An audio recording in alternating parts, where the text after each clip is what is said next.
marketer access.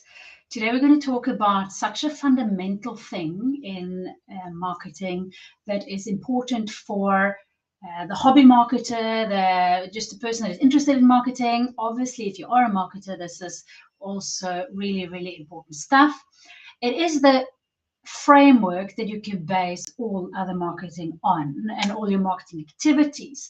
It will also tell you how to prioritize those activities, making sure that you spend your marketing spend and time in the right place. And that is, so you can talk a little bit about why it is as well in the decision process, but I'm going to bring up a little presentation here, get my graphics out of the way. And that is life cycle marketing. We're going to tie this word that might be strange, and I haven't heard this before for some people. Other people might have heard it before.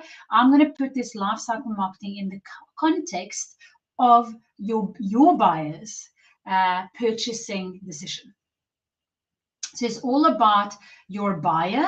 It's not really about you as a business owner or a business.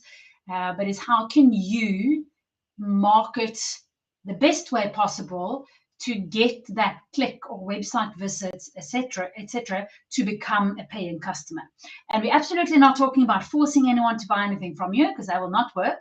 But how can we do optimize this buying process in such a way that it benefits you and the client, because they do need your product. We're talking about the clients here that need your product or your service. Yeah, so this is me. I'm a founder of Pine Tree Marketing. We are based in Cape Town. I'm originally Norwegian. I love working with small businesses, entrepreneurs, when it comes to marketing, upskilling, which is exactly what we're doing here as well. And if you have any questions along the way, please use the chats. We are live on various platforms at the moment. So whichever platform you are on, use the comments field or the chat field or whatever is available on your platform. I will have a look out for questions during this session, also afterwards.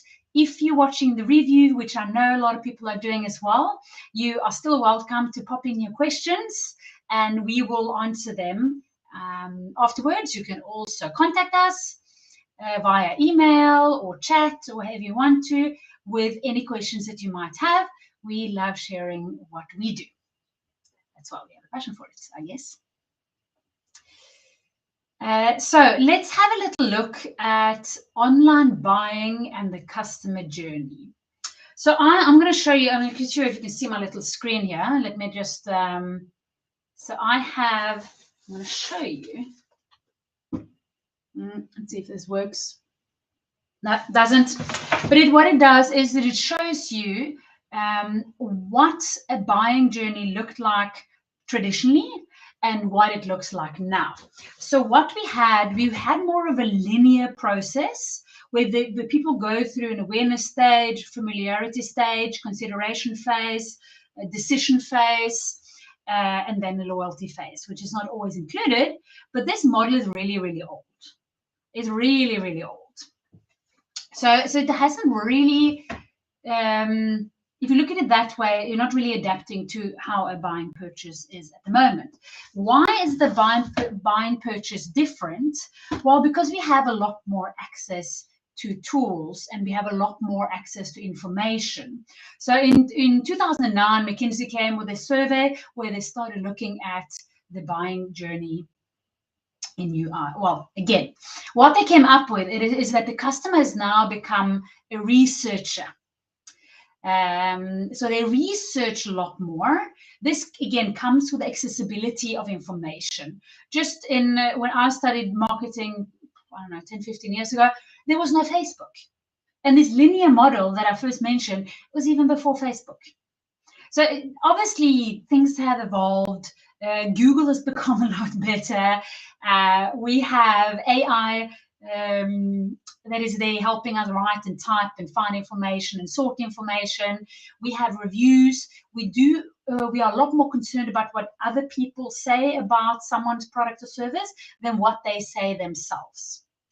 So what I'm saying about my services is less important to my customers than what my other customers are saying. So we have a lot more access to all of this information, which makes the buying journey look a little bit different. So we have become researchers. So the buying process is no longer linear. It's not about creating the attention in the beginning of the buying process and maybe give a good offer at the end, which used to be like, okay, we have 10 alternatives. I need this product. I have 10 alternatives. And as time went by, we sort of pick one out, not relevant, until we end up with one. It's not the case. Now people have some alternatives. Oh, I might be interested in this. And then they go back and they research it. And then a couple of other alternatives come in. And then maybe the original falls out. And it's a little bit more of a circular process. So the decision doesn't look the same. We have to understand this when we do marketing. If we only focus on the awareness, we will miss out on the rest of the journey, and we will disappear from the as maybe an option to purchase from us. So it's really, really important to see what can we do along that decision journey of the customer to make sure that we keep top of mind and that we will be a good option for your customer. So that is what it's all about. That online buying has changed. Customer journey looks different. And if we're not keeping up with that, we will fail. And typical symptoms of failure, I don't really like that word though, but that would be, but it can be quite detrimental because you can run out of money, not get any clients from your marketing activities. You become despondent, you're not motivated because you're not getting results. One simple reason could just be that you're only focusing on awareness. I'm saying that because it's quite a normal symptom that we see. People focus on awareness only, or they're pushing too hard on the final sales when people are still making decisions. They're still doing research, and you might put them off. So that is quite important to be aware of. We're obviously going to look into what this looks like as well. But here are some stats. 96% of people visiting your website or social channels will not buy straight away. There's different versions of this stat out there, so you will find that online. But if you expect immediate purchases from your ads, from your organic posts, from the stuff that you put out there, you will be disappointed. You will also probably use your marketing budget quite inefficiently because you're not getting the results. You're not getting conversions. You're not getting customers because you're putting all your bucks in one bucket. So lifecycle marketing helps you create a buyer's or a customer journey that increases conversion and sales by doing the right thing at the right time. So exposing them to the right information, nudging them along to a purchase decision, keeping top of mind and being the first choice when they're ready to make that decision. Again, first step is to realize that it is a journey. So that is quite important. So a couple of definitions just to have it, to tie this a little bit together. I'm not sure if you can read it, but I'll read it for you. The customer journey. So we have a couple of things that we use, and they're variations of the same, a couple of words. You have a customer journey. We're going to talk about customer lifecycle and lifecycle marketing, which all ties it all together. And we're going to look at these. We're going to put them on top of each other. So I'm going to show you a little bit later how the customer journey flows and what you should think as a business to do your lifecycle marketing on top of that. So the customer journey is the complete sum of experiences that your customers go through when interacting with your brand. So instead of looking at just a part of the transaction or experience, or how does it post-sale in itself, how do I look first time they see me, the customer journey documents the full experience of being a customer. This is something they will experience regardless of you being purposeful about it or influencing it or not. So a lot of businesses are leaving this up to the customer to have their experience. They don't really have a conscious customer journey. So that is what the lifecycle marketing is going to do. It's going to create a conscious customer journey. The customer life cycle, very related to the customer journey. The customer life cycle refers to the process of the prospect becoming aware of the product, making a purchase, and then ideally also becoming a long-term customer. And there's ways to make that happen as well. We have divided this process in 3 stages, and we're going to look at that as well, putting all of these on top of each other a little bit later. Capture leads, convert clients, and create fans. Each of these steps have different goals, and we will see a little bit more on the next page as I'm mentioning there. Then we have life cycle marketing. Now, life cycle marketing is your marketing activities that help you create a buyer's journey that increases sales or conversions, as we like to call it in the marketing world, through nudging your potential buyer to a purchase decision.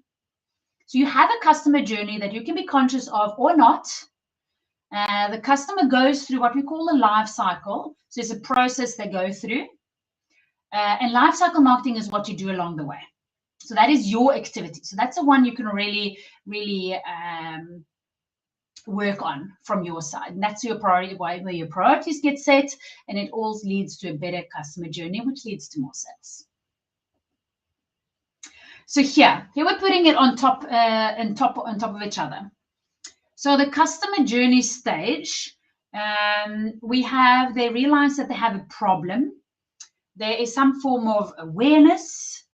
Then there is quite an extensive consideration and especially consideration stage. This is where the researcher comes in. The researcher customer will, in the consideration phase, will be alternatives going in and out. They will have a lot more questions about your product, about if they need it or not. Is this something I want? Is it not? And then you have a decision phase. And then we have the retention and loyalty stage as well. How the life cycle marketing focus maps on top of that. Now you see that the part of collecting leads we need to do in the problem and awareness stage. So when they are becoming aware of the problem and so awareness generally that you're an option, we need to collect those leads. How do we do it? Normally we do it through targeting, attracting, and capturing. So here there will be things like understanding your target group, attracting them, so have something that makes them interested in you. That could be lead magnets, could be a great brand. If you have a great brand, for that sake, it can be a brand name. But something that attracts them to you, you need to have. And if you're missing any of these, you will see that your conversion will not be as good as it can be. And then you need to capture them. This is a lot of businesses tend to forget this part as well. You need to capture your leads. If you don't capture your leads, you can't pull them further in the process of converting them. You will lose them. So when they go into the consideration phase, you have the great potential of having lost them. So you really need to capture them. And to do that, you need to have something good of value that allows your buyer to be captured. So you can't force them. Then we have converting clients. And this is a really, really important one, because this is where the new buyer, the way people buy now compared to just say 10 years ago, becomes so important. The consideration phase. This is a lot longer than what it used to be. Because of the researcher, they want to be sure they have access to a lot of information, and they will see what do other people think about you. How do you present yourself? Is this a brand or product that I want to associate with? Lot more, and there more access to options as well. You can just imagine if you go, let's say you're looking for a pair of shoes. So before we got shopping centers, you walked in like a shopping street. Actually, before even the shopping streets, there was a shop on this corner and there was a shop on that corner, and you walked in between. Maybe there's even only one shop in a town. Then the shopping street came. Now all the shops were together. So now you can have maybe 2 shoe shops fairly close to each other. So your client now can easily go and compare. Then the shopping centers came, and now even more shops are together. Now you have the distraction of, oh, maybe I spent my money on a pair of jeans and I didn't actually spend them on the shoes. So a little bit more distraction. Online, you can have 25 tabs open at the same time, showing exactly the same shoe from different suppliers. So this is a little bit how to illustrate how we have now access to a lot more information as well. So converting clients become quite important. You have to have them captured. Means that you need to have their details or identify them in some way to be able to do this. What is it about? It's about engaging with them and nurture them. Answer the questions that you know that they will have during this process. So you need to understand your customer journey. You need to understand what your client is or your potential customer is considering, and you need to put in your effort on answering those questions, being where they look for information, etc. So it's quite important, a very, very important stage that needs a lot more attention than what it gets. Then we have offer. So we need to offer people first of all, the right thing at the right time. So say you're a pet shop or pet food shop supplier, and someone is interested in your cat food. Now, you don't really want to suddenly, when it comes to it, offer them 20% off the dog food, because you're sort of messing a little bit with the offer, and they might go somewhere else. So you want to make sure that the offer is right. You want to make sure the offer is coming at the right time. So not too early and not too late. So, and this is something you test. As you go, you test and see how you do. If you don't map out the process, you also don't have anything to test. Don't think that you need to get this all right at once. You do not. Then you need to close the client. So you mustn't be scared of closing them, but they need to go through with a decision. That needs to be easy for them to do. So don't give them too many options. If I'm looking for a pair of shoes, give me an easy checkout for the shoes that I'm interested in. Don't suddenly ask me if I want any of these 10 shoes, and you add another 9 options for me, because then I might be confused. Then we have the retention phase and the loyalty phase. This is where we want to create fans. And remember, this is all elements that you should invest in. I will a little bit later, I think, go through the priority path as well. Or it might actually not be in this one. Well, we'll see. But what that tells you, how to prioritize this, tells you to start with this stage. So your marketing effort should start here. If you have existing clients, you want to make sure that you deliver, impress, and multiply. This is your shortest way to getting a sustainable income or sustainable influx of new leads. If you create fans, they will talk the brand up for you. So you don't have to spend as much money on ads. It will be easier to convert the clients. So this is really a good stage to start to invest in if you're not doing it already. So deliver on promise. Deliver what you promise. Just don't under deliver. Very important. Make sure that the customer feels that you have delivered, not just you.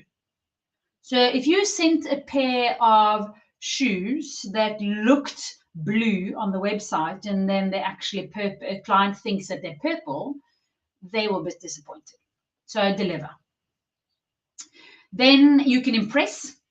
So that is also quite important, because this is how you're gonna make sure that you will be able to multiply.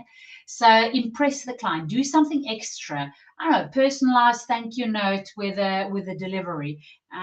Discount on the next purchase. Get someone to phone them up and ask if when you know your parcel is delivered, to ask if it met with their satisfaction, etc., etc. But something to impress them. You will know what that is, or you will have to figure it out. Again, you don't have to know, but you will figure it out. It can be more information. It can be a lot of different things. It doesn't have to be anything that costs money.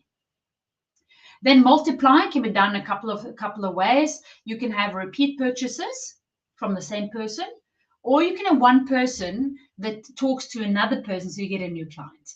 This all ties back into the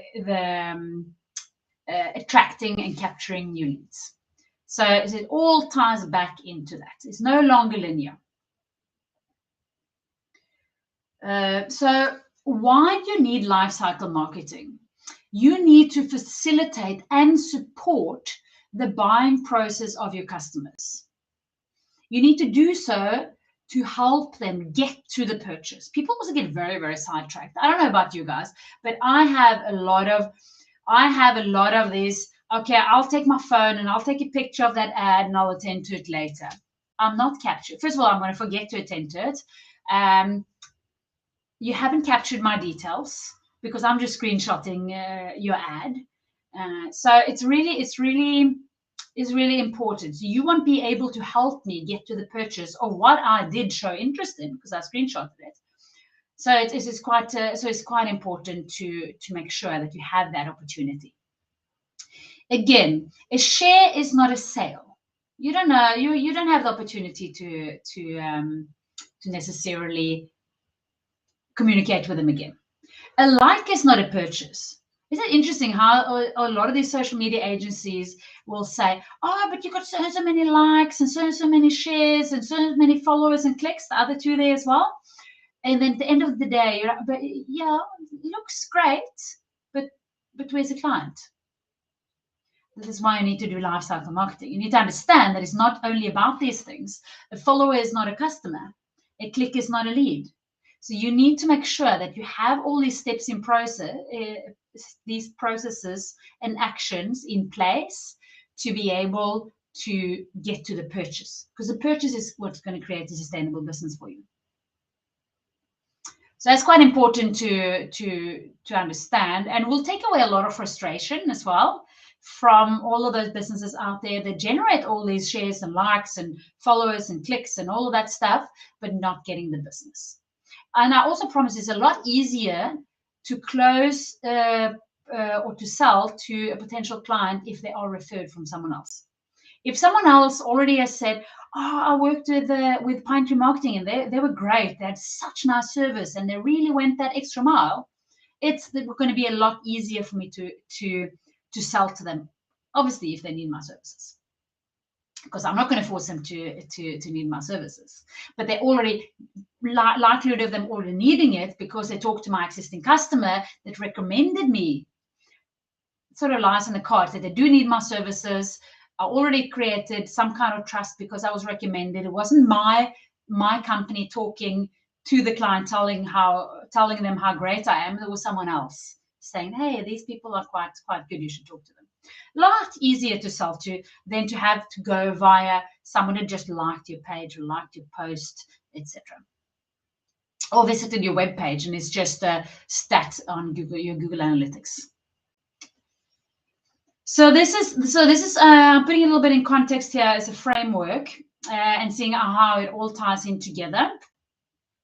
So this is a lifecycle marketing framework. You will see the same elements that we talked about earlier.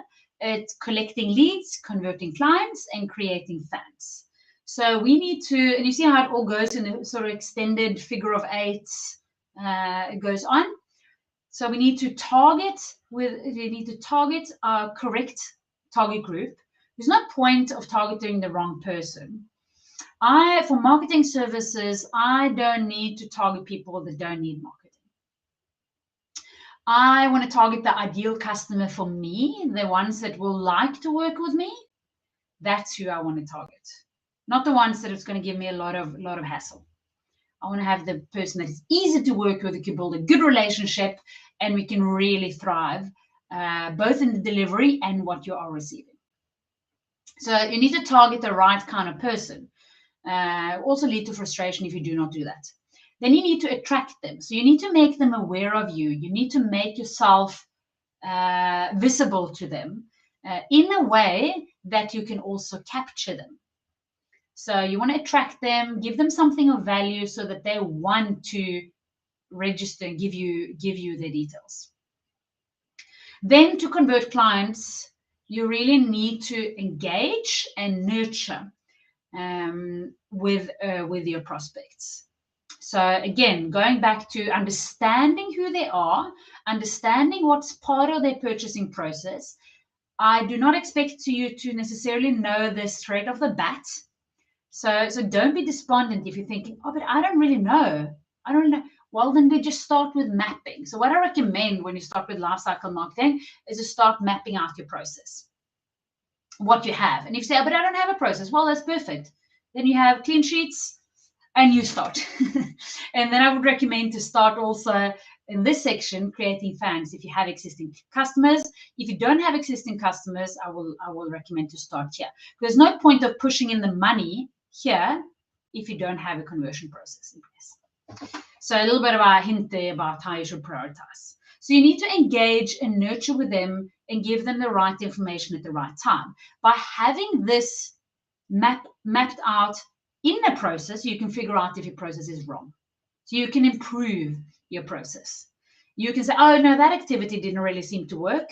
Why did it not work? Was it because other things were not in place? Or was it just because it was the wrong thing to do? Did I offer this too early? Am I offering the wrong thing, for example? So when you come to offer, testing out your offers, knowing what you offer and why you're offering at a specific time will help you to test your offers. Doesn't mean you have to get it right straight away, but you have the opportunity to improve and the opportunity to get it right by doing it consciously. And then you need to close the business. Review your own purchasing process. Get someone else to review your purchasing process, actually. Let that not be your best friend, your parents, your child. Let it be someone else, someone that will be objective, someone that doesn't dig you and love you for just because they're your family. They will be too much of your fan to give an objective opinion about it. So have a review of your closing process, because it is an important part. If you're not getting it right, you won't close the business, you won't get sales. And again, once you're mapping out the process, you will see where people fall off. It will be more obvious. Oh, the closing process is not working. Okay, let's put some effort and attention into that, instead of just pumping all the time that I have in creating a new ad. Let me use my time to look at my closing process. Then we have in creating fans. We want to deliver. Again, you want to deliver what they are expecting, not just what you think they're expecting. You want to impress them. So you want to make sure that you go above and beyond. So you don't just want to deliver, you want to impress. If you're going to create fans, you need to do a little bit more. And you want to multiply. Again, that is either getting repeat business from the same customer. So then they're sort of becoming a lead again. And you might convert them again. But it's quite a lot easier to get people to convert the second time around because they already built up trust. You have already impressed them. So it's just more about keeping in contact, understanding when they're ready to buy again. Or you can multiply by getting referrals from them, getting reviews that close other clients that they don't even know about. So I can leave a review on a product, on a purchase platform, and someone I don't know see that review and say, okay, this is a good service, so I trust them. So it's quite important to have these things in place. So getting a review process in place, very, very valuable. again, that's this. If you have clients, start here. If you have any clients, just start here, creating these processes, and then work your way backwards. You need to have a collection process or a capture process as well. Quite important. So how do you create an amazing customer journey? You have to start mapping your activities throughout the customer lifecycle. So going back to the previous one that I was showing, let me see if I can go back to it. Going back to, this is going to be my last slide. Go back to this one and map out, what am I doing on targeting? And if you do nothing, it's fine. It's not about judging that you're not doing anything. It's about identifying, what am I doing on targeting? Is my targeting good? You can always evaluate that afterwards. What am I doing on attracting? Am I attracting clients? What am I doing on capturing? How am I capturing clients? Efficiently? Do they get stuck in some random Excel sheet? I promise you, Excel sheets are not great for capturing. You want to capture them. You should have a CRM system. I recommend a CRM system, customer relationship management system, so that you can capture all your details. One of the biggest reasons why leads are not converting is because it's not an efficient capturing process. I'm going to also give you this resource while I'm done with that. This is a mapping tool. The one I popped up now is a mapping tool that you can use to help you map out your customer journey. So then you look at, what am I doing under the engage? Am I doing anything? Can I do more? Am I doing enough? Am I doing the right things at the right time? What am I offering when? Again, what is my closing process looking like? How is my delivery experience? How do I deliver? How do I deliver? And what do I do? You know, is it a speed service? Is it a snail service? How do I deliver? Do I keep the customer informed along the way? Expectant delivery of is then and then. Or if it's a service, are you outlining your delivery process to the client so to set clear expectations of what's going to happen when? What are you doing to impress the clients? And what are you doing to multiply? And remember, there's two ways to multiply. Repeat business. Are you asking your clients for referrals? Are you asking them to leave you reviews? If you're not doing that, that's really something you should look into. And again, are you following up with them after purchase to figuring out if they need anything else? Service as well. Maybe there's a service that is a repeat, getting a repeat retainer in instead of selling something every time again and again and again. You can multiply. So that is quite important. Use that mapping tool if you want to start mapping out your customer journey. I recommend